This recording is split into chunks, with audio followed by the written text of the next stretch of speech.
அடுத்த அமர்வு எழுத்தாளர் நாகேஸ்வரி அண்ணாமலை குறித்த அமர்வு. எழுத்தாளர் நாகேஸ்வரி அண்ணாமலை குறித்து பேசவிருக்கும் திருமிகு வேல்கண்ணன் அவர்களை அறிமுகம் செய்ய தமிழ் பொன்னி அவர்களை மேடைக்கு அழைக்கிறோம்.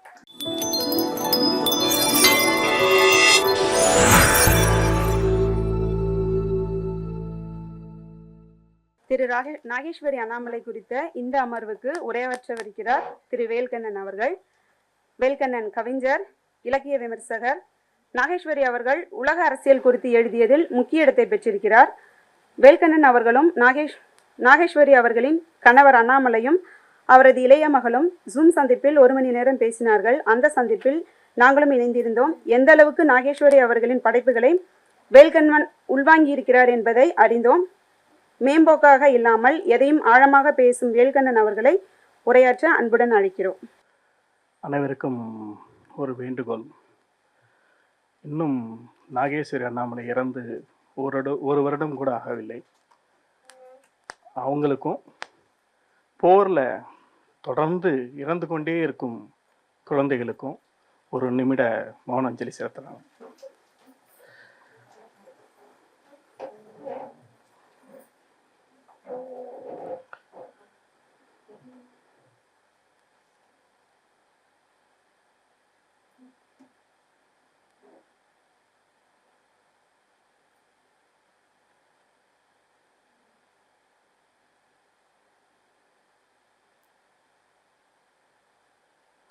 நன்றி.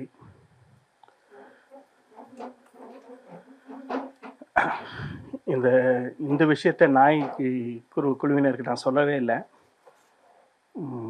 நான் சில பேருக்கு நன்றி சொல்லணும். அந்த நன்றி சொல்லிட்டு என்னுடைய உரை தொடங்க நினைக்கிறேன். கண்டிப்பாக எனக்கு சீட்டு கொடுத்துருங்க. ஒரு 5 நிமிடம் முன்னாடியே கொடுத்துருங்க. ஏன்னா இப்போ வரைக்கும் அல்லது இனிமேல் பேச போகக்கூடிய எல்லாருமே கதை கவிதை எழுதியவர்கள். நான் பேசுகிறது மட்டும் நாகேஸ்வரி அண்ணாமலை மட்டும் நான் ஃபிக்ஷன், அதாவது புனைவு இல்லாதது, புனைவு. ஸோ கதையை சொல்லி அதனுடைய உணர்வை சொல்லலாம், அல்லது நம்ம அந்தோணி சாரோ இல்லை பழனிக்குமார் மாதிரியோ வேற ஒரு ஏரியாவிலேருந்து பேசலாம், இல்லை சவிதா மாதிரி உணர்வுபூர்வமாக பேசலாம். எனக்கு இதில் நான் ஃபிக்ஷனில் இப்படிலாம் அப்ளை பண்ண முடியுமான்னு தெரியல. குறிப்பாக அது அமெரிக்க அரசியலை பற்றியான 2 அவங்க மொத்தமாக இந்த இடத்துல ஒன்று சொல்லிட்டு கூட செய்யலாம். பெண்கள் எழுதுவதில் அந்த மாதிரி கட்டுரை எழுதுவது பெண்கள்கிட்ட இல்லை, அல்லது கட்டுரையை எழுதலைன்னு சொன்ன ஒரு இடத்துலேருந்து இதை பார்க்கும்போது, அன்றைக்கி அந்த ஜூம் மீட்டிங் சொன்னாங்க இல்லையா, அப்போ ஒரு கேள்வி கேட்டோம். ஏன் மேடம் நாகேஸ்வரி மேடம் இந்த மாதிரி கதையோ கவிதையோ முதல்ல எழுதும் போது கவிதை தானே ஆரம்பிக்கிறோம், அப்படி ஆரம்பிக்கலை அப்படின்னும் போது அவர் சொன்ன பதில் அவங்க கற்பனையே வராது, எனக்கு கற்பனையாகவே எனக்கு எழுத தெரியல, நான் உண்மையாகவே எழுதிடுறேன், இருக்கிறத நான் உண்மையாகவே எழுதிடுறேன்னு சொன்னாங்கன்னு சொன்னாங்க. ஸோ அந்த இடத்துலேருந்து தான் இது முக்கியமாக நம்ம பார்க்கணும். அதுக்கு முன்னாடி நன்றி சொல்லிடுறேன். இது நாயை குழுவினருக்கு நன்றி. இது 4வது நிகழ்வு. தொடர்ந்து நீங்கள் நடத்தணும். அதையும் இந்த 8 பேரும் மனசுக்குள்ளே வச்சுக்கோங்க. அதை தொடர்ந்து செயல்படணுன்றது எங்களுடைய விருப்பம். அப்புறம் நாகேஸ்வரி அண்ணாமலை, அப்புறம் அண்ணாமலை, நாகேஸ்வரி அண்ணாமலையோட குடும்பத்தினர், அப்புறம் குறிப்பாக நந்தன் ஸ்ரீதரன், கவிதைக்காரன் இளங்கோ பெரியசாமி. நந்தன் ஸ்ரீதரன் எங்கே இதில் வர்றாருன்னா, மகி அப்டேட்டுன்ற ஒரு இதை தொடர்ந்து அவர் ஃபேஸ்புக்கில் எழுதிட்டே வர்றாரு. ஸோ அதை நான் வாசிக்கக்கூடிய இடத்துலேருந்து இந்த அமெரிக்காவுடைய இந்த பிரச்சனைகளை வாசிக்கும் போது எனக்கு அதனோட இன்டர் கனெக்ட் ஆகிற இடம் இருக்குது. மிஷன் இம்பாசிபிள் 6 பார்ட் வந்துருச்சாங்க. படமே பார்க்க மாட்டீங்களா? மிஷன் இம்பாசிபிள் பார்க்க மாட்டீங்க, அந்த ஏரியாவை பார்க்க மாட்டீங்க. எத்தனை பாட்டு? 8. ஒரு சின்ன கேள்வி, அந்த கேள்விக்கு நீங்கள் பதில் தேடி வைங்க. அதுக்கப்புறம் நடுவில் நான் அதை ஜாயின் பண்ணிக்கிறேன். அந்த 8 பாட்டா?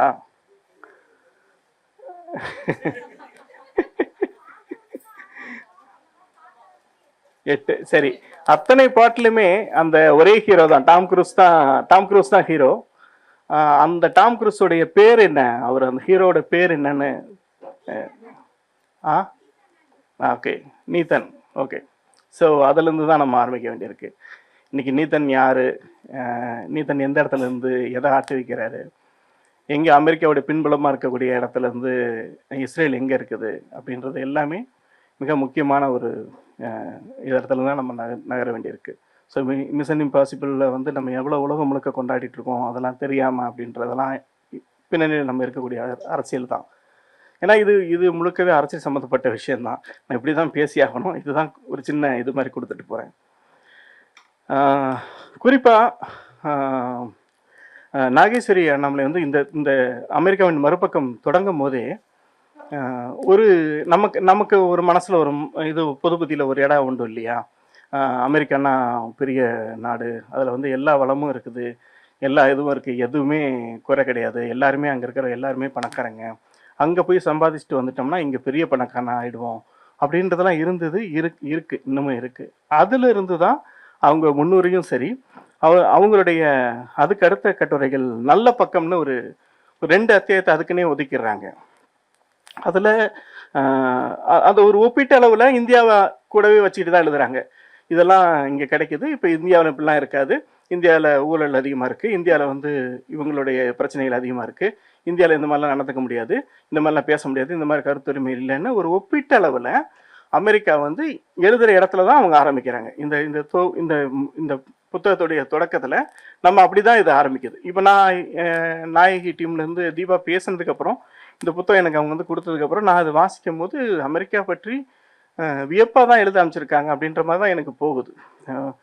எதுவுமே முன்னுரை எதுவுமே நான் வாசிக்காமல் முதல்ல வாசிக்க ஆரம்பிக்கிறேன். அப்போது இந்த இடத்துல வந்து இயற்கை வளமாக இருக்கட்டும், உணவு வளமாக இருக்கட்டும், நுகர்பொருளாக இருக்கட்டும், அதாவது ஒரு ஷாப்பிங் காம்ப்ளெக்ஸ் போனீங்கன்னா ஒரு பால் பொருள் அவங்க அதை குறிப்பிட்டு சொல்கிறாங்க. ஒரு பால் பொருள் எடுத்துக்கிட்டிங்கன்னா முழுமையாக கொழுப்பு நீக்கப்பட்ட பால், அப்புறம் இத்தனை சதவீதம் நீக்கப்பட்ட பால் அப்படின்னு வகை வகையாக அடுக்கி வச்சுருப்பாங்க.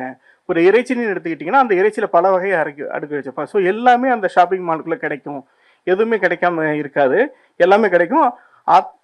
எல்லாமே பியூரிட்டியோட ரொம்ப ஃப்ரெஷ்ஷாகவே நமக்கு கொடுத்துருவாங்க அப்படின்ற இடத்துல தான் அவங்க ஆரம்பிக்கிறாங்க.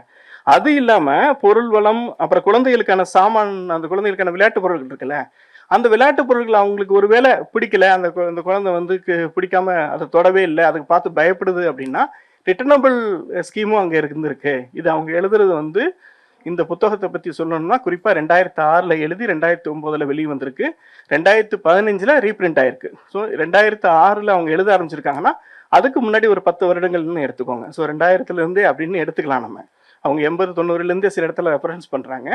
ஆனால் நம்ம எழுத ஆரம்பிச்சது, அவங்க எழுத வச்சது அப்படின்ற ஒரு இடத்துலேருந்து 10 ஆண்டுகள் 2000 நம்ம எடுத்துக்கிட்டோம்னா, ஸோ 2000 அங்கே வந்து அந்த மாதிரியான ஃபெசிலிட்டி உண்டு அப்படின்னு. நம்ம அதிகபட்சமாக ஸ்பென்சர் பிளாசான்றா நமக்கு பெரிய கனவு. மதுரையிலேருந்து நேராக வந்து ஸ்பென்சர் பிளாசா பார்த்தேன்றதெல்லாம் இருந்த இடம் நமக்கு உண்டு அப்படிலாம். அப்போது நமக்கு வந்து இந்த ஒப்பீட்டு அளவில் தான் அவங்க இப்போ எழுத ஆரம்பிக்கிறாங்க. இந்த இடத்துல எழுதிட்டே போகிறாங்க. இது இல்லாமல் அந்த பொழுதுபோக்காக இருக்கட்டும், வேலைவாய்ப்பு சம்மந்தமாக இருக்கட்டும், சாலைகள் சொல்லுவாங்கள்ல, அந்த வடிவேல் சொல்லுவார்ல, அப்படியே போட்டு சாப்பிடலாம் அப்படின்ற மாதிரி, அந்த மாதிரியான விஷயங்களோட தான் அவங்க எழுதிக்கிட்டே இருக்கிறாங்க. இந்த இடத்துல எனக்கு வந்து இவங்க என்னடா இவ்வளோ ஸ்ட்ரக்சர்டாக ரொம்ப சூப்பரான ஒரு நாடை வந்து எழுதிட்டே வராங்கன்ற மாதிரி இருந்தது. அப்போ இங்கே வந்து இறையன்புடைய ஒரு கதை எனக்கு நினைவு வந்துச்சு இது படிச்சுட்டு இருக்கும் போதே. என்ன அந்த கதை அப்படின்னா, ஒரு அரசு ஊழியர் ஒருத்தர் என்ன பண்ணுவார்னா, ஒரு இதுக்கு அவருக்கு கீழே இருக்கக்கூடிய ஊழியர்களை வந்து பார்க்கறதுக்கு போவார். பார்க்குறதுக்கு போகிறதுக்கு என்ன பண்ணுவாருன்னா, அவர் கீழே அப்போ தான் புதுசாக ஜாயின் பண்ண ஒருத்தர் வந்து இருப்பார். அவருக்கு தனியான ஒரு அலுவலகம் கொடுத்துருப்பாங்க, விஏஓ மாதிரின்னு வச்சுக்கோங்களேன். இவர் தாசில்தார், அவர் விஏஓன்னு வச்சுக்கோங்களேன். அப்போது வந்து விஏஓ வந்து போய் பார்ப்பாரு, அவர் எந்திரிச்சு கும்பிடுவார், எல்லாத்தையும் செக் பண்ணிவிட்டு இவர் வந்துடுவார். அடுத்து ஒரு 1 வருடங்கள் 2 வருடங்கள் கழித்து அதே அலுவலகத்துக்கு அவர் போவார், தாசில்தார் அதே அலுவலகத்துக்கு போவார். உள்ளே போனோடனே பார்த்தீங்கன்னா யார் மனசு புண்பட்டாலும் தப்பு இல்லை, அது இறையன்பு எழுதின கதை. அப்படியே பக்தி மனம் கமழும். உள்ளே போகணுன்னு விபூதி வாசம், எல்லா வாசம் அடிக்கும், மணி சத்தம் கேட்கும். உள்ள ரூமுக்குள்ளே போயிட்டு உள்ளே போய் பார்ப்பார், பார்த்தீங்கன்னா சுற்றி சாமி படமாகவே இருக்கும், எல்லாம் சாமி படமாக இருக்கும். இவர் பார்ப்பார், அதே போல் அட்டண்டன்ஸ் மெயின்டைன் பண்ணுறது எல்லாமே கிளியராக இருக்கும். அவரை சரியான மரியாதை, முன்ன கொடுத்த மரியாதை விட அதிகமான மரியாதை கொடுப்பாரு, ரொம்ப குலைவார். இவர் வெளியில் வந்துடுறார். வெளியே வந்தோடனே செக் பண்ணுங்க அப்படின்ட்டுருவார். உடனே செக் பண்ணுவாங்க, அவர் லஞ்சம் வாங்கினதா. அப்போ அந்த இது சொல்லாமே உங்களுக்கு புரியும். அப்போ அது கூட இருக்கிற கேட்பா, எப்படி சார் என்னன்னா, இல்லை முன்னாடி கரெக்டாக தான் இருந்தான், இப்போ நிறைய சாமி கும்பிட ஆரம்பிச்சிட்டாங்க, அவங்ககிட்ட எதுவும் தப்பு இருக்குது அப்படின்ற அர்த்தம் அப்படின்வார். ஸோ இந்த கதை வந்து இறையன்புடைய அந்த கதை வந்து எனக்கு நினைவு வந்து ஸோ இவங்க வந்து எல்லாத்தையும் கிளியராக எழுதிட்டே போகிறாங்க. அமெரிக்காவில் இது கிடைக்கும் அது கிடைக்கும் அப்படின்ற மாதிரி எழுதிட்டே போகிறாங்க. அதுக்குன்னே 2 அத்தியாயம் ஒதுக்கிட்டாங்க. சரி நம்ம கடமையை செய்வோன்ற மாதிரி ஒதுக்கிட்டாங்க. ஒதுக்குனதுக்கு அப்புறம் தான் இது இல்லாமல் இந்த நீங்கள் ஷாப்பிங் காம்ப்ளெக்ஸ் அதெல்லாம் இல்லாமல் அரசியல் பொருளாதார சமூக அமைப்பு வரைக்குமே 2வது கட்டுரையில் எழுதுறாங்க. எல்லா மனிதருக்கும் சமமாக படைக்கப்பட்டிருக்காங்க, ஆனால் யாரும் எதுவும் கிடையாது, எல்லாருமே இது பண்ணணும் அப்படின்னு. அப்போ நமக்கு ஒரு கொஸ்டின் வருது, அப்போ கருப்பினத்தில் இருக்கவங்க கருப்பு தோல், மார்க்ஸோடைய அந்த வார்த்தையை தான் பயன்படுத்திக்கணும். கருப்பு தோல் கொண்டவர்கள் அவங்க அதே மாதிரி நடத்தப்பட்டாங்களா, இதுக்கு சரியா இருக்குதா, இது என்ன அப்படின்ற கேள்வி நமக்கு கொடுத்துக்கிட்டே இருக்கிறாங்க. ஆனால் கிளியராக எழுதிட்டே போகிறாங்க. அதில் வந்து அந்த குறிப்பிட்ட 2வது அத்தியாயத்தில் கருப்பு நிற தோல் இருப்பவர்களுக்கு வாக்குரிமை உண்டு, பெண்களுக்கு வாக்குரிமை உண்டுன்னு எழுதிடுறாங்க. எழுதிட்டு அதுக்கு ஒரு இயரையும் நம்ம மென்ஷன் பண்ணுறாங்க இந்த இடத்துல இருந்து அப்படின்னு. ஸோ லேசாக அந்த அமெரிக்காவுடைய அந்த தன்மையிலிருந்து அல்லது அந்த கனவு உலகத்திலிருந்து நம்ம லேசாக கொண்டு வர இடம் வந்து 2வது அத்தியாயத்தில் முதல்ல மெதுவாக தொடங்குது. ஒரு பின்னணி இசை வந்து ஒரு காட்சியோட முடிவில் ஆரம்பித்து அடுத்த காட்சிக்கு போய் இன்னொரு இடத்துக்கு போகிற மாதிரி கரெக்டாக 2வது அத்தியாயத்திலே நமக்கு சில அலாரங்களை அல்லது சில சமிகையை கொடுக்க அமைச்சிடுறாங்க. இது நான் எழுத போகிறேன், அதாவது இது பற்றி தான் இருக்க போகுது அப்படின்றது. அதுக்கு பின்பும் நாகேஸ்வரி நம்மளே இந்த இடத்துல நான் வணங்குறேன். அதுக்கு பின்பும் அவங்க நேரடியாக எந்த விஷயத்துக்கு வரல. அமெரிக்காவுடைய வரலாறு ஒன்று இருக்கு இல்லையா, நம்ம எல்லாருக்குமே தெரிஞ்ச வரலாறு. அது அமெரிக்காவுடைய ஐரோப்பா கண்டத்திலிருந்து வந்து அங்கே இருக்கக்கூடிய பழங்குடியர்களை பல்வேறு குழுவாக அமைந்த பழங்குடியினரை வந்து அடித்து துரத்தப்பட்ட அதில் 3 வகையாக பிரிக்கிறாங்க நாகேஸ்வரி அண்ணாமலை. எப்படி இது பண்ணுறாங்கன்னா, இது தெரிஞ்ச அண்ணா உங்களுக்கு வந்து அமெரிக்க வரலாறு தெரிஞ்சதுன்னா நீங்கள் திருப்பியும் அந்த நம்ம ரெஃப்ரெஷ் பண்ணி நம்மளை நினைவுபடுத்துதான் இதை நான் சொல்கிற மாதிரி எடுத்துக்கோங்க. ஏன்னா இன்னைக்கு இருக்கிறத வந்து இன்னைக்கு இருக்கிற நிலையை நம்ம தெரிஞ்சுக்கணுன்றக்காக இதை நான் சொல்கிறேன். அப்போது அமெரிக்காவில் இருக்கக்கூடிய ஐரோப்பாவில் இருக்கக்கூடியவங்க பரவி வர்றாங்க. இவங்க பாருங்கள், இந்த பழங்குடியினர் வந்து நமக்கு தான் இடம் பெருசாக இருக்குல்ல, சரி வரட்டும்னு விடுறாங்க. விட்ட இடத்துல முதல்ல இவங்க அடித்து துரத்தப்படுறாங்க. இந்த பழங்குடியினர் வந்து அடித்து துரத்தப்படுறாங்க. அடித்து துரத்தின பிறகு அவங்க இப்போ ஐரோப்பிய மக்கள் வந்து அங்கே குடியேறுறாங்க.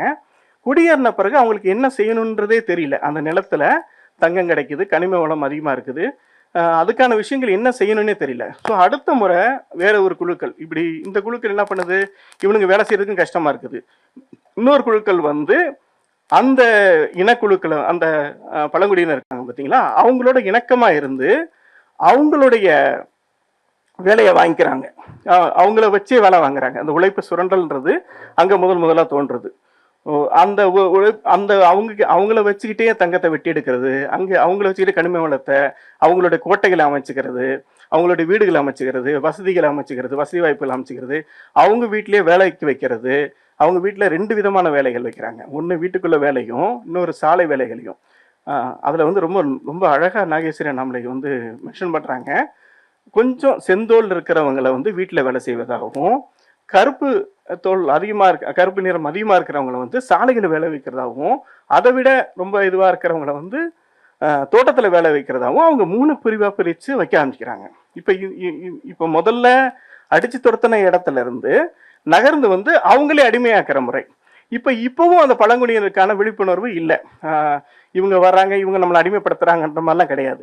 அதுக்கடுத்து நல்ல வசதியெல்லாம் ஆன பிறகு அவங்களுக்கு கொஞ்சம் கொஞ்சமாக ஒதுக்குறது. இப்போ நீங்கள் பழைய சென்னைன்னு எடுத்துக்கிட்டிங்கன்னா எங்கே ஆரம்பிச்சதுன்னு தெரியும், இன்னைக்கு இருக்க சென்னை என்னவா இருக்குன்னு தெரியும். நான் இப்படி தான் ஒப்பிட்டு வேலையோடு தான் பேசுகிறேன். ஏன்னா பேசுறது வந்து அரசியல் கைதனால இப்போ தற்கால அரசியல் நான் சேர்த்து தான் பேச வேண்டியிருக்கு. அந்த நம்ம பழைய சென்னை எங்கே இருந்தது, இப்போ இருக்கிற புதிய சென்னை எங்கே இருக்காங்க, அந்த பழைய மக்கள் எங்கே இருக்காங்கன்னு கூட இப்போ தெரியாத இடத்துலலாம் நம்ம போயிருக்கோம்.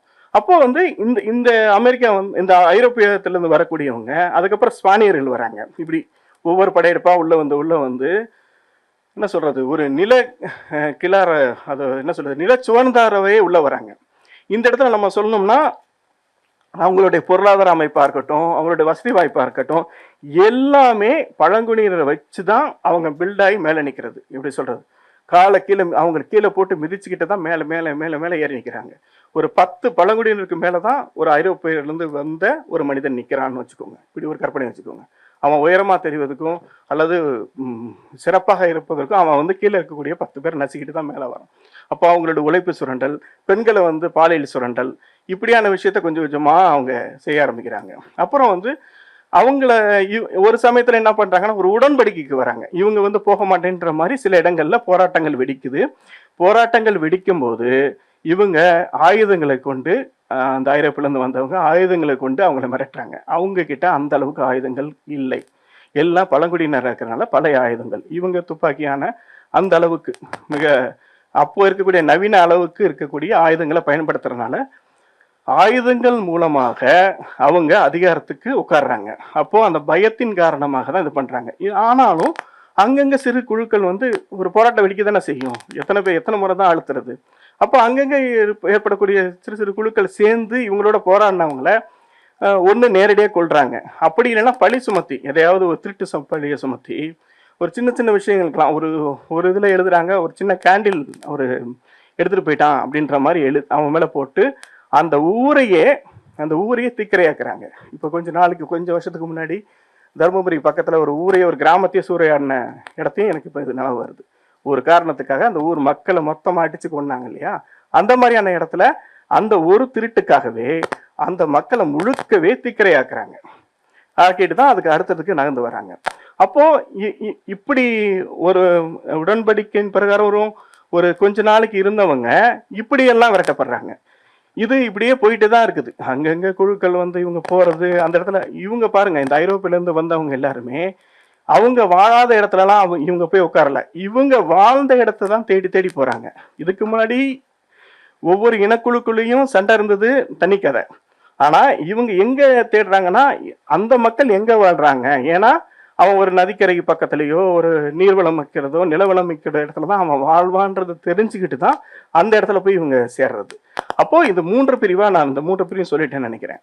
இப்போ இந்த விதமான அடிமைத்தனத்தை அவங்க வந்து தொடர்ந்து பயன்படுத்தி தான் அவங்க அமெரிக்கான்றத ஒரு பெரிய நாடாக தென் அமெரிக்கா, வட அமெரிக்கா, மத்திய அமெரிக்கான்ற மாதிரியான நாடு வந்து பரவுது. ஸோ பழங்குடியினர் மொத்தமாக எடுக்கப்பட்டாங்களான்னு கேட்டால் கொஞ்சமாக கணிசமாக இருக்காங்க. அவங்களும் நான் சொன்ன மாதிரியான ஒரு உடன்படிக்கையின் பிரகாரம் வேலை செய்கிறாங்க. பாலியல் சுரண்டலோ உழைப்பு சுரண்டலோ தொடர்ந்து நடந்துகிட்டே தான் இருக்குது. அந்த ஒரு விஷயம் நடந்துகிட்டே தான் இருக்குது.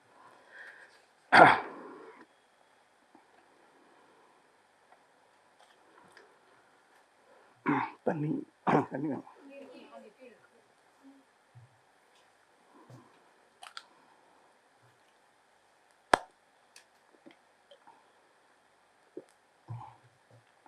இந்த மூன்றாவது ஸ்டெப்பாக ஒன்று விட்டேன் பார்த்தீங்களா, கொஞ்சமான குழுக்கள் தான் இருக்குது. எல்லாத்தையும் அடித்து துரத்தப்படுறாங்க, கொல்லப்படுறாங்க, அவங்க கண்ணுக்கு தெரியாத இடத்துக்கு போகிறாங்க. இப்படி ஒன்று இருக்கு இல்லையா. ஸோ இவங்களுக்கு இப்போ ஐரோப்பிலேருந்து வந்து படையெடுத்து இங்கே வந்து குடியேறியவர்களுக்கு வேலை செய்வதற்கு ஆட்கள் இல்லை, இவர்களும் வேலை செய்வதாக இல்லை. அப்போது இவங்க என்ன பண்ணுறாங்கன்னா ஆப்பிரிக்கா கண்டத்துக்கு போய் இதுக்கெல்லாம் காரணம் நம்ம வரலாற்றில் தலையில் தூக்கி வச்சு ஆடின அல்லது என்னுடைய பாடப்புத்தகத்தில் கொலம்பஸ் தான் அமெரிக்காவே கண்டுபிடிச்சாருன்ற மாதிரியான அந்த கொலம்பஸ் தான் காரணம். எந்த மாற்றுக்கருத்து இல்லை, அந்த கொலம்பஸ் மட்டும்தான் காரணம். கொலம்பஸ் கண்டுபிடிச்சதே இவங்களை அடிமைப்படுத்த தான். கொலம்பஸோடைய என்ன சொல்கிறது, குளறுபடின்னு ஒரு பெரிய தலைப்பின் கீழே அவங்க எழுதியிருக்காங்க. அதை ஆய்வு பண்ணி பார்க்கும்போது ரொம்ப பெரிய நீண்ட இதுவாக போகுது. அப்படியான அந்த கொலம்பஸ் வந்து மறுபடியும் என்ன பண்ணுறாருன்னா அவங்களுக்கு அந்த நாட்டு மக்களுக்கு சேவை புரிவதற்கு, எந்த மக்களுக்கு ஐரோப்பிலிருந்து வந்து குடியமர்ந்த மக்களுக்கு சேவை செய்வதற்கு இவர் ஆப்பிரிக்கா போய் கண்டுபிடிக்கிறார். ஆப்பிரிக்கா போய் கண்டுபிடிக்கிறாரு. அங்க இருக்கிறவங்களுக்கு எந்த விருப்பமும் இல்லாமல் நீங்க வாங்க கிளம்பி வாங்கன்ற மாதிரிலாம் சொல்லலை. அவங்கள அடித்து இதுக்கெல்லாம் காரணம் அவங்க கிட்ட இருக்கிற ஆயுதங்களை பார்த்து அவங்க பார்த்த பயம் ஆயுதங்களை கொண்டு அவங்கள மிரட்டி அந்த ஆப்பிரிக்காவில் இருக்கக்கூடியவங்களை அதை எப்படி கொண்டுட்டு வராங்கன்றது ஒரு இடத்துல நாகேஸ்வரி நம்மளை எழுதி முடிக்கிறாங்க. அந்த இடத்துல சொல்லணும்னு அவசியம் இல்லை. ஆனால் அந்த விஷயத்த பதிவு பண்ணுன்ற அந்த மனநிலை இருக்குல்ல. நான் கூட அன்றைக்கி ஜூம் மீட்டிங்கில் அவங்க கிட்ட கேட்டேன். இந்த கேள்வி வந்து எனக்கு வந்து கொஞ்ச நாளாகவே இல்லை கொஞ்சம் வருடங்களாகவே இது கொஞ்சம் வருது. எப்படின்னா இப்போ சமீபத்தில் ஒரு நாவல் குறித்து பேசினாங்க, சூழ்நிலை நாவல் குறித்து பேசினாங்க. ஒரு நாவல் கொஞ்சம் ரொம்ப தள்ளமாக இருந்தது.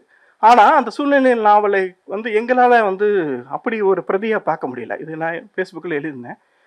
அப்போ பிரதியை பார்க்க முடியாமல் நான் சில நண்பர்கிட்ட, சூழ்நிலை சார்ந்த நண்பர்கிட்ட பேசும்போது, விஷ்ணுபுரம் சரவண்ட தான் பேசிகிட்டு இருக்கும்போது, நக்கிரன்ட்டையும் பேசணும், விஷ்ணுபுரம் சரவண்ட பேசும்போது, விஷ்ணுபுரம் சரவணன் ஒன்று சொன்னான். என்ன சொன்னான்னா, இந்த மாதிரி சூழ்நிலை சார்ந்தவங்க எல்லாரும் கார்ல் மார்க்ஸ் தெரியல, தந்தை பெரியார் தெரியல, அம்பேத்கர் தெரியல, ஆனா அவங்க இடதுசாரியா இருக்கிறாங்கன்னு. ஏன்னா மக்களின் பக்கம் நின்று மக்களுக்கான நன்மையை எனக்கு பேசுற இடத்துல அவங்க தானாவே இடது பக்கம் தான் நின்று பேசுற மாதிரி இருக்குது. அப்பதான் நான் இந்த கேள்வியை எழுப்பினேன், நாகேஸ்வரி அண்ணாமலைக்கு இடது சரியான பின்புலம் ஏதாவது இருக்கான்னு கேட்டா சுத்தமா கிடையாதுன்றாரு. ஆனா இந்த எழுத்துக்கள் வழியாக இப்ப நான் இந்த இடம் சொல்றேன் பாத்தீங்களா, இந்த இப்ப ஆப்பிரிக்கா அடிமைகளை கொண்டு வந்தாங்கன்னு அவங்க எழுத முடியும், இந்த ஆண்டு இந்த இடத்துல இத்தனை பேரை கொண்டு வந்தாங்கன்னு எழுத முடியும். ஆனா அந்த இடத்துல ஒரு இடம் நிக்க வச்சுட்டு என்ன சொல்றாங்க அப்படின்னா, 2 கைகளையும் பின்னாடி கட்டி அவங்க 2 பேரையும் இணைக்கிறது. ஒரு 2 ஆண்களை இணைச்சு கால்களை கட்டி கப்பல்ல தூக்கி போடுறது. கப்பல் எங்க போடுறாங்க அப்படின்னா கீழே, கப்பலுக்கு கீழே போடுறாங்க. அப்போ கப்பல் வந்து நகர்ந்து நகர்ந்து போகும்போது உங்களுக்கு அந்த உராய்வு இருக்கு பார்த்தீங்களா, ஸோ நகரவும் முடியாம ஒருத்தர் பின்னாடி பிணைஞ்சிட்டு நினைச்சு பாருங்க. அப்போ அந்த சிராய்ப்புல வந்து புண்ணாகி ரணமாகி ரத்தம் கொட்டி அங்கேயே பல பேர் இறந்து போயிடுறாங்க. அதுக்கப்புறம் மேல்தளத்தில் இருக்கிறவங்க எடுத்து பார்த்தீங்கன்னா கொஞ்சம் பெண்கள் வயதானவர்கள் இவங்க ஏதோ ஒரு இறக்கம் காட்டுறாங்களாமா. அந்த டைட்டானிக் படத்தை நீங்கள் மனசில் வச்சுக்கோங்க. இப்போ இந்த டைமில் அந்த கடைசி டைமில் ஓடுறது, அந்த இதில் விளையாடுறது யாருன்றதை ரொம்ப அழகாக அந்த டைரக்டர் காமிச்சிருப்பாரு. ஸோ இப்போ அதுக்கு அடுத்து அந்த கீழ்தளத்துலேருந்து மேல்தளத்தில் இருக்கிறவங்க என்ன பண்ணுவாங்கன்னா, சில பேர் தப்பிச்சு போகிறன்ற மாதிரி குதிச்சு செத்து போயிருக்காங்க. அப்புறம் அவங்க வந்து தப்பிக்கிற மாதிரி முயற்சி பண்ணி அவங்க ஷூட் பண்ணி பரவாயில்ல என்னை கொன்று அப்படின்னு சொல்லியே சில பேர் வந்து நெஞ்சில் குண்டு வாங்கி இறந்து போயிருக்காங்க. இப்போ இதை எல்லாமே பதிவு பண்ணிட்டு போறாங்க. நாகேஸ்வரி அண்ணாமலை இது எல்லாமே பதிவு பண்ணிட்டு போறாங்க. ஒரு சாப்டர் ஆப்பிரிக்கா அடிமைகளை வந்து கொண்டு வர்றதுன்ற மாதிரி முடிக்காம இது எல்லாத்தையுமே பதிவு பண்ணிட்டே போற இடம் தான் மிக முக்கியமான இந்த புத்தகம் எனக்கு தோணுது. அப்புறம் ஆப்பிரிக்காவுடைய மக்களை கூட்டிட்டு வந்து மிச்ச மீதி உயிரில் பொழைச்ச மிச்ச மீதி ஆட்களை வச்சுதான் வேலை செய்யறாங்க. எந்த வேலையை இந்த முன்னாடியே இருக்கக்கூடிய இந்த பழங்குடியினர் வாழ்ந்த இடத்துல வந்து மறுபடியும் வசதிக்காக அதுலேயும் நிறம் பார்த்து தான் பிரிக்கிறாங்க. அந்த இடத்துலையுமே அவங்க எந்தவித தன்மையும் அவங்க வச்சுக்கல. எல்லாமே அடிமாட்ட ரேட்டுக்கு தான் விலை வந்து கொடுக்கப்படுது. வயதானவர்கள் அவர்களுக்கு இவ்வளவுதான், வயதானவர்களை கண்டுக்கவே படலை. வயதானவர்கள் பல பேர் வந்து அங்கேருந்து கடத்திட்டு வந்து இங்கே கொன்று குவித்து போடுறாங்க. இது எல்லாமே தொடர்ந்து நடந்துகிட்டே இருக்குது. அப்போ இப்போ இந்த சாப்டர் முடிச்சிட்ட பிறகு இது எல்லாம் முடிச்சிட்டாங்க. இந்த வரலாறு முடிச்சிட்டாங்க. எப்படி வந்தாங்க, எப்படி அந்த நாடு வந்து பில்ட் ஆகி மேலே நிற்குதுன்றதை கொண்டு வந்துட்டு பிறகு அதுக்கடுத்து இந்த அமெரிக்கா வந்து வெளிநாடுகளுக்கு தன்னுடைய நாடு இல்லாமல் வெளிநாட்டில் வாங்க இன்னைக்கு வரைக்கும் தலையிடுறாங்க இல்லையா, தலையிட்டு இருக்காங்க. பல பேரை பிடிச்சிட்டாங்க. அது இந்தியாவும் சேர்ந்து தான் நான் நினைக்கிறேன். அமெரிக்கா ஆதிக்கம் வந்து ஈரான் பக்கம் திரும்புது. ஈரான் வந்து ஈரானுடைய இப்போ இந்த இடத்துல நாகேஸ்வரி அண்ணாமலை மறுபடியும் ஒரு விஷயம் என்ன செய்யறாங்கன்னா, ஈரான் வந்ததுடனே ஈரானுக்கான அமெரிக்கான பரவாயில்ல இந்த டைம் எந்த எடுத்துக்காதீங்க, பரவாயில்ல. எனக்கு கொஞ்சம் இது ரிலாக்ஸ் ஆன மாதிரி இருக்கும். ஆமா, நான் இப்ப சொல்றது எல்லாமே உங்களுக்கு நீங்க எல்லாம் கேள்விப்பட்டிருப்பீங்க. நீங்க மறுபடியும் நினைவுபடுத்தி கொண்டு வர இடம் தான். ஏன்னா கடைசியா நாகேஸ்வரி அண்ணாமலை ஒரு கேள்வியை வைக்கிறாங்க. அந்த கேள்வி மிக முக்கியமானதா இருக்குது நம்ம முன்னாடி. அதனாலதான் இது எல்லாமே நான் திரும்பவும் சொல்லிட்டு வரேன். எனக்கு வாசிக்கும் போது அங்கங்க வாசிச்ச விஷயங்களை ஒரு கூட்டு வாசிப்பின் வழியாக இதை நான் தெரிஞ்சுக்கிட்ட முடிஞ்சது. எனக்கு இதுலயே பல விஷயங்கள் தெரியல. இந்த புத்தகங்களை வாசிச்ச பிறகுதான் இந்த மாதிரியான விஷயங்கள் தெரியுது. இதுல ஈரானை பற்றி குறிப்பிட்டோம்னா புரட்சி தலைவி உட்காந்துட்டாங்களா, எம்ஜிஆர் கூட்டத்தில் புரட்சி தலைவி உள்ள விட்டு கலாச்சாங்களே. ஓகே, நன்றி. இனிய ரம்ஜான் வாழ்த்துக்கள் அனைவருக்கும்.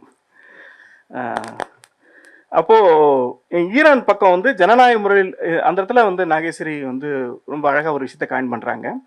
ஜனநாயக முறையில் தேர்ந்தெடுக்கப்பட்ட இன்னொரு நாட்டின் அரசை அமெரிக்கா முதலாக கைப்பற்றியது ஈரானில் தான் அப்படின்றது சொல்றாங்க.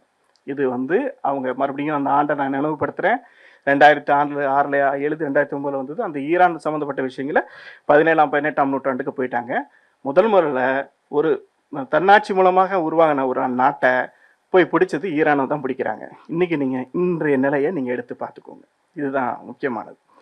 அப்புறம் 1953 ஈரானின் ஜனநாயக முறையில் தேர்ந்தெடுக்கப்பட்ட அரசை கவிழ்க்க இப்போ இது ஒபாமாவுடைய என்ட்ரி ஜஸ்ட் நான் இங்கே உள்ள வந்து டேக் பண்ணிக்கிறேன். இங்கிருந்து இந்த காலத்துல இருந்து இப்போ இருக்கக்கூடிய கொஞ்சம் இதுக்கு முன்னாடி வந்துட்டு உள்ள போய்க்கிறேன். அப்போ ஒபாமா என்ன சொல்றாரு அப்படின்னா, ஒபாமா வந்த சமயத்தில் என்ன சொல்றாருன்னா, ஈரானுடைய விடுதலைக்காகவும் மனித விடுதலைக்காகவும் நாங்கள் பாடுபடுவோம், அதுக்கான விஷயத்தை நாங்கள் செய்வோன்றது பெரிய விந்தையா இருக்குன்னு நாகேஸ்வரி வேற ஒரு இடத்துல பதிவு பண்றாங்க. அதை நான் இங்கே வந்து கொண்டு வந்துக்கிறேன். அதே மாதிரியான விஷயம்தான் கியூபாவிலையும் நடந்தது. கியூபாவில் வந்து ஸ்பானியர்களுடைய ஆதிக்கம், அது உங்களுக்கு கியூபா, இப்போ நீங்கள் ஈரான் பற்றி நான் இன்னும் கொஞ்சம் சொல்ல முடிச்சிடுறேன்.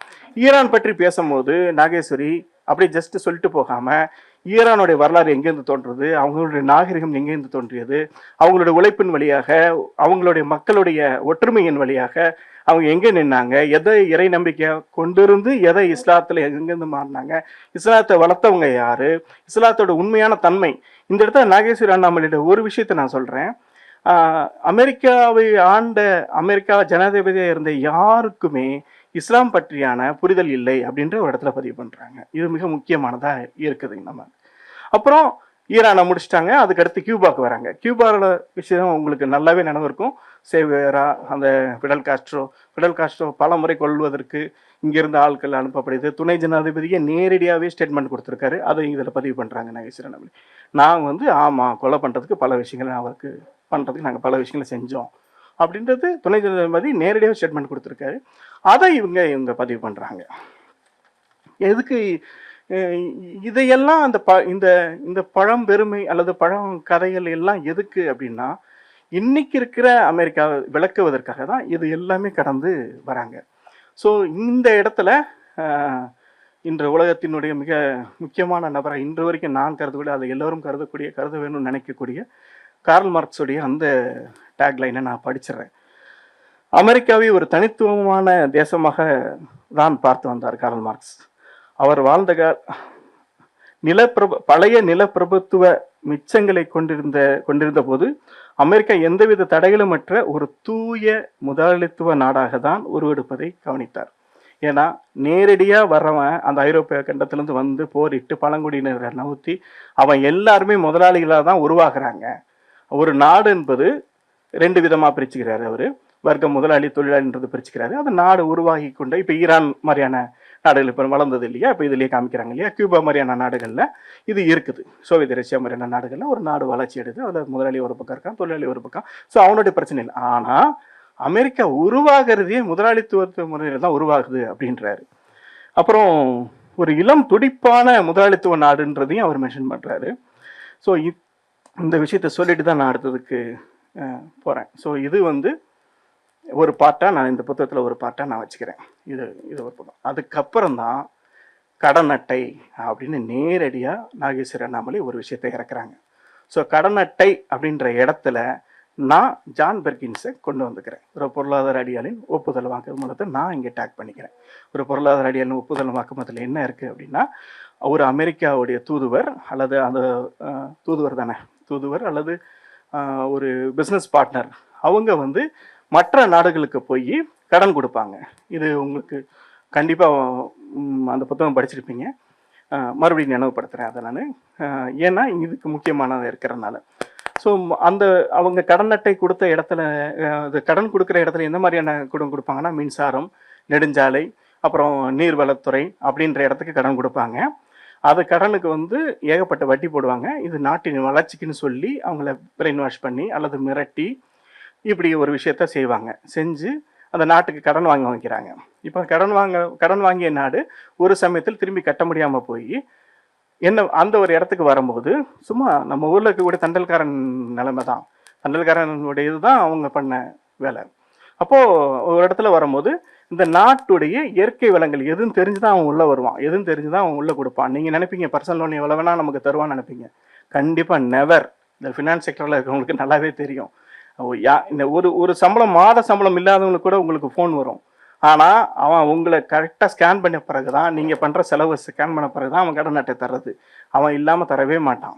முன்னெல்லாம் நம்ம கிட்ட கை நட்டு வாங்கினது, கையெழுத்து வாங்கினது, இல்லை ஜாமீன் போடுறது அதெல்லாம் கிடையாது. நீங்களே அங்கே மொத்தமாக போயிடுவீங்க. அதை நீங்கள் நிறைய பேர் உணர்ந்துருப்பீங்க, பல பேரை பார்த்துருப்பீங்க. அப்போது இந்த இடத்துக்கு வரேன். அப்போது இவனுடைய ஒரு நாட்டுடைய வளம் தெரிஞ்சு தான் அவங்களுக்கு அந்த பணத்தை கொடுக்குறாங்க. ஒரு சமயத்தில் அவங்க கொடுக்க முடியாத சமயத்தில் இயற்கை வளங்களை சுரண்ட இடம். அந்த இயற்கை வளத்தை இப்போ ஒரு எண்ணெய் உருவாகிற இடத்துல எண்ணெய் எனக்கு இந்த ரேட்டுக்கு தான் நீ விற்றுக்கணும். நீ மொத்தமாக அசல்லாம் அடைக்க முடியாது. நீ கொடுக்குற ரேட்டுக்கு நான் வட்டியை கழிச்சுப்பேன். இது பொருளாதார அடியான ஒப்புதல் வாக்குமூலத்தில் நேரடியாகவே அதில் சாட்சியாகவே அவர் எழுதுறாரு. அப்படி கொடுக்காத 2 நாடுகளை, பனாமா மாதிரியான நாடுகளில் வந்து பிளைன் கிராஷ் பண்ணி கொலை பண்ணுறது. அதுக்கு இவங்க வந்து பின்னணியில இருந்து சரி பண்ணுற இடத்த அவர் பதிவு பண்ணுறாரு. ஸோ ஏன் நான் ஜான் பெர்கின்ஸ் இங்கே கூப்பிட்டுக்கிட்டேன்னா, கடன் அட்டை என்பது பொருளாதார அடியாளர் ஒப்புதல் வாக்குமூலத்தில் சொல்லக்கூடிய விஷயம் என்னன்னா, நாட்டை கடனாக்குவது. இவங்க நாகேஸ்வரி அண்ணாமலை சொல்வது என்னன்னா, அமெரிக்கா வாழக்கூடிய ஒவ்வொரு மனிதனையும் கடனாளியாக மாட்டுவது. ஒவ்வொரு தனிநபரையும் அவன் இண்டிவிஜுவலாகவே தனியாகவே கொடுத்து முதல்ல ரொம்ப கவர்ச்சிகரமான ஒரு பர்சன்டேஜ் இருக்கும் இல்லையா, 12%, 8%, 8லேருந்து ஆரம்பிச்சு 12, 12லேருந்து ஆரம்பிச்சு 14 அப்படின்னு நீங்கள் நினைச்ச நிமிடத்தில் உங்களுக்கு இந்த பணம் கிடைச்சிரும். உங்கள் பொண்ணுக்கு கல்யாணமா அல்லது கார் வாங்கணுமா வீடு வாங்கணுமா அப்படின்னு இன்னைக்கு வரைக்கும் இருக்குது. இது நீங்கள் யோசிக்க வேண்டிய விஷயமா இருக்குது. இன்னைக்கு வரைக்கும் இருக்குது. அடுத்த செகண்டே நம்ம கார் வந்து வீட்டுக்கு வாசல்ல நிற்கிது. ஸோ அந்த அளவுக்கு ஒவ்வொரு தனி மனிதனும் கடனாளியை ஆக்குவது மட்டுமே குறிக்கோளாக கொண்டு தன் சொந்த நாட்டிலேயே அந்த கடன் அட்டையை அவங்க கொடுக்க ஆரம்பிக்கிறாங்க. அப்போ அவர் என்ன நாகேஸ்வரி அண்ணாமலை என்ன எழுதுறாங்க அப்படின்னா, ஓப்பனாக சொல்லுங்க, நீ எல்லாராவது அதை கழிச்சிட்டிங்களா இல்லையா அந்த உங்கள் தலைவி வந்ததை? ஓகே. அப்புறம் இவங்க இப்போ இந்த ஒவ்வொரு மனிதனுக்கு கடனாளி ஆக்குவதற்கான காரணம் என்ன? ஒரு சொந்த நாட்டில் அந்த மக்களுக்கு கடனாளி ஆக்குவதன் வழியாக அந்த நாடு அடையக்கூடிய லாபம் என்னன்னு நமக்கு ஒரு கேள்வி வரும். அப்படின்னா உங்களுக்கு அதிகமான வட்டி விகிதம், அந்த வட்டியின் வழியாக தான் வரின்றது ஒரு பக்கம், வட்டின்றது ரெண்டாவது. வரியை விட வட்டி அதிகமாக போனது அமெரிக்கா நாடு. அப்போ இந்த இடத்த அவங்க ஒவ்வொரு சாப்டரா சொல்லியே நிறைய விஷயங்கள சொல்றாங்க. இதுக்கடுத்து கடன் அட்டையில் வந்து ஒரு டாபிக் மட்டும் சொல்லிட்டு போயிடுறேன். அது குறிப்பாக வந்து அமெரிக்க மக்களுக்கு வந்து இதுக்கு முன்னாடி அந்த நல்ல தொடக்கம்னு ஆரம்பித்தாங்க பார்த்தீங்களா, அதில் வந்து ரொம்ப அழகாக ஒன்று சொல்லியிருப்பாங்க. என்ன சொல்லியிருப்பாங்கன்னா, அமெரிக்க மக்கள் ஒரு ஷாப்பிங் காம்ப்ளெக்ஸ் போனாங்கன்னா குறைந்தபட்சம் இத்தனை டாலருக்கு, அதாவது குறைந்தபட்சம் $1000 $2000 பர்ச்சேஸ் பண்ணாமல் வெளியில் வரவே மாட்டாங்க. அதில் 93% பெண்கள் வந்து அதிகமாக பர்ச்சேஸ் பண்ணுவாங்கன்னு அதில் எழுதியிருக்காங்க. நான் சொல்லலை, நாகேஸ்வரி அண்ணாமலை எழுதியிருக்காங்க, நான் சொல்லலை. 93% மக்கள் பெண்கள் தான் அதிகமாக கன்சூமிங் பண்ணுறாங்க. அப்போது அங்கே வந்து பாசிட்டிவாக சொன்ன ஒரு விஷயம் இங்கே மறுபடியும் கொண்டு வந்து டேக் பண்ணுறாங்க. இப்போது இந்த கடன் ஆகிறதுக்கான காரணமாக பெண்களையே சொல்கிறாங்க. இவங்க தான் நாகேஸ்வரி அண்ணாமலை சொல்கிறாங்க. அதீதமான பொருட்களை வந்து வாங்குற இடம் இது வேற ஒரு இடத்துல எஃபெக்ட் ஆகுது. அதீதமாக பொருளை வாங்குற இடம் வட்டி கட்டக்கூடிய தந்திரங்களை வந்து மக்கள்கிட்டே கொடுத்துட்றது. நீ இப்படி பிரித்து கட்டலாம், இஎம்ஐ பிரித்து கட்டலாம். இது எல்லாமே இப்போ இங்கே இந்தியாவில் இருக்க, உங்களுக்கு தமிழ்நாட்டில் இருக்கிறது சாதாரணமாக தெரியலாம். ஆனால் இது ஆரம்பிச்சது வந்து அமெரிக்காவில் தான். அமெரிக்கா மாதிரி வாழ்க்கை வாழணும்னா நீ இந்தியாவில் தமிழ்நாட்டில் அதுதான் வாழ்ந்துட்டு இருக்கீங்க. அதுதான் அரசு சாதகமாக பயன்படுத்திக் கொள்கிற இடத்துல வந்து குறிப்பாக கிறிஸ்மஸ் மாதிரியான கொண்டாட்டங்களை கிறிஸ்துமஸ்க்கு மட்டுமே $10,000 மேலே பர்ச்சேஸ் பண்ணியிருக்காங்க. அந்த சதவீதம், அந்த ஆண்டு சதவீதத்தில் ஒவ்வொரு வீட்லேயும். இது முக்கியமானது. அதுபோல் கிறிஸ்மஸ் மாதிரியான பேரண்ட்ஸ் டே, ஃபாதர்ஸ் டே, மதர்ஸ் டே இன்னைக்கு நம்ம கொண்டாடிட்டு இருக்கோம்ல, இங்கே வந்து கன்றாவி பிடிச்சவங்களாம் சேர்த்து டேக் பண்ணி வச்சிருக்கானுங்கல்ல. இன்னைக்கு என்னடா ஏதோ ஒரு டே சொல்கிறான் டே அப்படின்ற மாதிரி இருக்குது. அந்த மாதிரி இங்கே டேக் பண்ணுற இடத்துல அவங்க அங்கேயே அப்படியான கொண்டாட்டமான நாட்களை ஓப்பன் பண்ணி வச்சுருக்காங்க. அப்போது அதில் அந்த டேக்கு நீங்கள் பர்ச்சேஸ் பண்ணுற இடம் இருக்குல்ல, ஸோ உங்கள் கடன் அதிகமாகிட்டே இருக்கிற இடம். அப்புறம் இது கடந்து இந்த பொருட்கள்லாம் வாங்கியாச்சு. ஒரு சமயத்தில் இதை பயன்படுத்த முடியல, அது முழுக்கவே நாடு முழுக்கவே குப்பை தேசமாக மாறுது அப்படின்றாங்க. குப்பை வந்து மிகப்பெரிய இந்தியாவுக்கும் தமிழ்நாட்டுக்கும் இந்த உலக நாடுகளுக்கே மிகப்பெரிய கேள்விக்குறியான மிகப்பெரிய பிரச்சனையாக இருக்குது. சூழ்நிலையை பேசக்கூடியவங்க, காடுகளை மட்டும் பேசக்கூடியவங்க, நாடுகளையும் சமவெளியும் சேர்ந்தே பேசணுன்றது தான் மிக முக்கியமான இடத்துக்கு நம்ம இங்கே கொண்டு போயிருக்காங்க. அப்போது இத்தனை டன், அந்த டன் வாசிக்கணும்னு டைம் இல்லைன்றாங்க. 40 வகையான பிளாஸ்டிக் கண்டுபிடித்து 1930 ஆரம்பிச்சு பல்லாயிரக்கணக்கான பிளாஸ்டிக் பொருட்கள் வந்து சின்ன பொருள் வந்து பெரிய பொருட்கள் வரைக்கும் நம்ம பயன்படுத்தக்கூடிய பெரிய பொருட்கள் வரைக்கும் பயன்படுத்தப்படுது. அது யூஸ் அண்ட் த்ரோ அதிகமாக இருக்கிற கலாச்சாரம் வந்து அமெரிக்காவில் தோன்றி அதை என்ன செய்யறதுன்னே தெரியாமல் முதல்ல புதைகுழியில் மூடுறாங்க, அதுக்கப்புறம் எரிக்கிறாங்க, அதுக்கப்புறம் கடலில் கொண்டு போய் போடுறாங்க, நீர்நிலையில் கொண்டு போய் அந்த இது நதிகள் ஓடுது பார்த்தீங்கன்னா அமெரிக்காவில், அந்த நதியில் போய் போடுறாங்க. கொஞ்ச நாளைக்கு ரிலாக்ஸாக இருக்கான்னு வச்சுக்கோங்களேன். அதுக்கடுத்து அதுலேருந்து ஏகப்பட்ட பிரச்சனைகள் வருது. அங்கே இருக்கக்கூடிய மக்கள் போராடுறாங்க. இப்போ கூட லாந்தர் வந்து ஒரு விஷயத்தை, ஞானபீடம் சம்மந்தப்பட்ட ஒரு விஷயத்தை பதிவு பண்ணியிருந்தாங்க. அது மிக முக்கியமான பதிவாக நான் அதை பார்க்குறேன். இதெல்லாம் ஞானபீடம் பேசுகிறீங்க, அதனுடைய நிறுவனர் வந்து அங்கே இது நடத்திட்டு இருக்கிறாங்க அப்படின்னு சொல்கிறாங்க. இது இந்த பக்கம் தான் திரும்பணும், 2 பக்கம் இலக்கியவாதி இந்த பக்கம் தான் திரும்பணும் நம்ம. அது இல்லாமல் ஓகே, கண்ட்ரோல் ஓகே. இப்போ அது அந்த இடத்துல இருந்து மருத்துவ வசதிக்கு வராங்க. கண்டிப்பாக இன்னும் ஒரு 5 நிமிஷத்தில் முடிச்சிடறேன், கொஞ்சம் ப்ளீஸ். மருத்துவ வசதிக்கு வராங்க. இப்போ நீங்கள் குப்பைகள் சேருவதாக மாசுபடுவதன் வழியாக ஏற்படக்கூடிய நோய்கள் அதனுடைய பெரிய சவாலாக இருக்குது. மருத்துவ வசதியிலேருந்து இன்சூரன்ஸுக்கு வராங்க. இன்சூரன்ஸ்லேருந்து இன்சூரன்ஸும் கடனாக கொடுக்கப்படுது, மறுபடியும் கடன் அட்டையோட சேருது. அதனால தான் நான் முதல்ல ஆரம்பத்தில் அந்த கடன் அட்டையை வந்து நான் தனியாகவே சொன்னேன், பிறகு இன்சூரன்ஸ் அட்டாக் பண்ணேன். ஸோ இதுலேருந்து இது முடிக்கிறாங்க. கடைசியாக அவங்க இந்த நூல் பொறுத்த வரைக்கும் எங்கேயுமே நம்பிக்கையான வார்த்தைகள் இல்லை, நேரடியான உண்மையான விஷயங்களை மட்டுமே நாகேஸ்வரி அண்ணாமலை எழுதிட்டே போகிறாங்க. இப்படி ஒரு கட்டுரையை வந்து எனக்கு வந்து சமீபத்தில் ஒரு பெண் எழுதியிருக்காங்க, அதை இப்போ வரைக்கும் நான் வாசிக்கலை. ஆனால் இவங்களுடைய மற்ற புத்தகங்களும் வாசிக்கணுன்ற பெரிய உந்துதல் படுத்தினது இந்த 2 தொகுப்புகளும் கண்டிப்பாக நான் வாசிப்பேன். எல்லாரும் வாசிக்கணும்னு தான் நான் சொல்கிறேன். அது சமூகவியலராக இருக்கட்டும், வரலாற்று தெரிஞ்சவங்களாக இருக்கட்டும், இலக்கியவாதியாக இருக்கட்டும், யாராக இருந்தாலும் சரி, ஒரு பெண் செஞ்சிருக்கக்கூடிய இந்த விஷயத்தை வந்து அவங்க நான் மிகவும் பாராட்டுறேன். இப்போ அவங்க இல்லாதது நான் நிறைய மிஸ் பண்ணுறோம் நம்ம. ஏன்னா இந்த எப்ஸ்டீன் ஃபைலுக்கு அப்புறம் முன்பின் நடந்த விஷயங்களை நமக்கு தெரியும். எப்ஸ்டீன் ஃபைல் இஸ்ரேல்ன்ற ஒரு இடம் வந்து என்ன இருக்குன்னு அது கண்டிப்பாக எழுதியிருப்பாங்க. ஏன்னா அவர் திரு அண்ணாமலைகிட்ட நாங்கள் ஜூம் மீட்டிங்கில் பேசும்போதும் அவர் வந்து என் கதை தான் எழுதிட்டு இருக்காங்கன்னு சொன்னாங்க. ஆனால் இந்த ட்ரம்ப்பை பற்றியான விஷயங்களை ரொம்ப பதபதிச்சு தான் அவங்க சொல்லிட்டு இருந்திருக்காங்க. ட்ரம்ப் திரும்பி வந்துட்டாரு, திரும்பி இது பண்ணிட்டாரு, இது என்ன நாடு, இது என்ன உலகம், நாடு இல்லை உலகம் எங்கே போகுதுன்னு. ஏன்னா அமெரிக்காவின் கீழே அதில் வந்து துணை ஜனாதிபதியை பிரகடனப்படுத்திய ஒரு விஷயம் ஒன்று இருக்குது. அமெரிக்கா வந்து ஒத்து போகிற நாடு மட்டும்தான் நாடு இருக்கணும், அதை எதிர்க்கிற நாடோ அதை வந்து கொஞ்சமாக பேசுகிற நாடோ இருக்கவே கூடாது அப்படின்றது ஒன்று. அவன் நமக்கு அடிமையாக இருக்கணும், இல்லைன்னா அழிச்சிருன்ற விஷயத்தை வந்து துணை ஜனாதிபதியை வந்து பிரகடனப்படுத்தியிருக்காரு. அப்போ அந்த இடத்த அவங்க டேக் பண்ணி இப்படி இந்த நாடு போகுது அப்படின்றத சொல்லியிருக்காங்க. அவங்க ஏன் இதை எழுதுனாங்கன்றத மட்டும்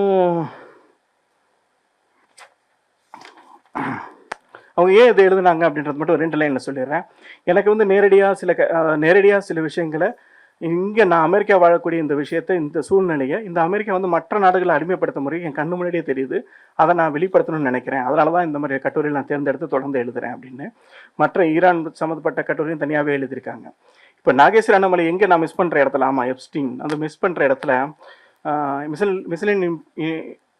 மிஷன் இம்பாசிபிள் ஹீரோ பேர் என்ன சொன்னீங்க? நீத்தன். Okay Ethan. ஓகே, யூதர்களில் ஒரு வகை உண்டு, ஹெரிட்டின்ற வகை. இங்கே இருக்கிற பல பேருக்கு தெரிஞ்சிருக்கும். அவங்களோட புனித நூல் தோரா, அதுக்கு கீழே இந்த ஹெரிட்டின் கீழே தான் நாங்கள் இந்த உலக மக்கள் எல்லாருமே வாழ்கிறாங்கன்ற மாதிரியான ஒரு எண்ணம் அல்லது ஆதிக்கம், ஆளுமை அவங்க மனசுல ஓடிட்டுருக்கு. அதுக்கு கீழே தான் அவங்க அமெரிக்கா கொண்டு வந்திருக்காங்க. அமெரிக்கா உலக நாடுகள் மொத்தத்தையும் கொண்டு வந்திருக்கு. இது நாகேஸ்வரி அண்ணாமலை இன்னைக்கு எழுதியிருந்தாங்கன்னா ஒரு ரொம்ப காத்திரமான ஒரு கட்டுரை கண்டிப்பாக எழுதியிருப்பாங்கன்னு எனக்கு இந்த நம்பிக்கை வந்து இந்த 2 புத்தகங்கள் வாசிக்கும்போது தெரியுது. 2வது தொகுப்பு நான் சின்ன தொகுப்பாக இருந்தாலும் அது தொடலை. ஏன்னா அது கரண்ட்டு 2022 வரக்கூடிய ஒபாமா வந்தது போனது, அப்புறம் ஜோ பைடன் வந்தது, அவங்க போனது எல்லாத்தையுமே எழுதியிருக்காங்க. ஸோ இந்த டைமுக்குள்ளே எனக்கு இதுக்குள்ளே தான் கவர் பண்ண முடியும். இந்த 2 புத்தகமே நான் கவர் பண்ணலை தான் நான் சொல்வேன். எனக்கு தெரிஞ்ச விஷயங்கள் அவங்களோட பகிர்ந்துட்டேன். வாய்ப்புக்கு நன்றி, மிக்க நன்றி.